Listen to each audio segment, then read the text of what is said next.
ஒரு ஸ்பூன் சாப்பிட்டா போதும் இந்த மேங்கோ பிக்கிளுக்கு அடிக்ட் ஆயிருவீங்க. எத்தனை மாசம் ஆனாலும் கெட்டு போகாம இருக்க இந்த ஒரு ட்ரிக்கை மறக்காம ஃபாலோ பண்ணிக்கோங்க. இந்த ரெசிபியை எங்க சித்தி கிட்ட இருந்து கேட்டு வாங்கியிருக்கேன். ராஜபாளையம் ஸ்டைல்ல ஒரு சூப்பரான மேங்கோ பிக்கிள் எப்படி செய்யலாம்னு பார்த்துடலாமா?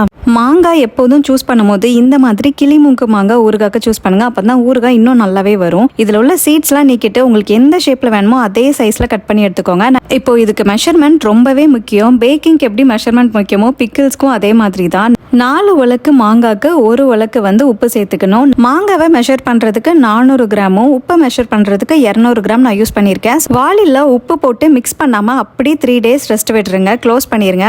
அதுல இருந்து நல்ல தண்ணி விடும். அதை தண்ணியை ஒரு பாத்திரத்திலேயோ ஒரு வாட்டர் பாட்டிலையோ எடுத்து ஃப்ரிட்ஜில் ஸ்டோர் பண்ணி வச்சுக்கோங்க. மாங்காவை டெய்லி வெயிலில் காய வச்சு எடுத்து வச்சிருக்கேன். ஒரு 3 daysக்கு நல்லா காய வச்சு எடுத்துக்கோங்க. ஃப்ரிட்ஜில் வச்சிருக்க வாட்டர் எனக்கு 1 லிட்டர் வந்துச்சு. நான் கூட ஒரு 2 லிட்டர் தண்ணி சேர்த்து ½ an hour நல்லா ஹீட் பண்ணி அதை நல்லா ஆற வச்சிருக்கேன். இதில் காமிச்சிருக்க மாதிரி ஒரு பெரிய சைஸ் மண்டவளமாக சேர்த்து அதை தண்ணியில் நல்லா கரைச்சி ஸ்டவ்ல வச்சு நல்லா காய்ச்சி வச்சிருக்கேன். ரொம்ப காய்ச்ச வேண்டாம், ஒரு கம்மி பதம் வந்தால் போதும். கடுகு தாளிச்சு நல்லெண்ணையும் சூடு பண்ணி நல்லா ஆற வச்சிருக்கேன். ஊறுகாய் பண்ணும்போது எல்லாமே நல்லா ஆறி இருக்கணும். தண்ணி, பாகு, எண்ணெய் இதெல்லாம் சேர்த்து ட்ரை இன்கிரீடியன்ஸ் எல்லாம் சேர்த்து நல்லா மிக்ஸ் பண்ணி துணி வச்சு கெட்டி வெயிலில் 15 days வச்சு எடுத்தா சூப்பரான ஊறுகாய் ரெடி ஆயிரும். இந்த மாதிரி யூஸ்ஃபுல் ரெசிபிஸ் பார்க்க நம்ம பேஜை மறக்காம ஃபாலோ பண்ணிக்கோங்க.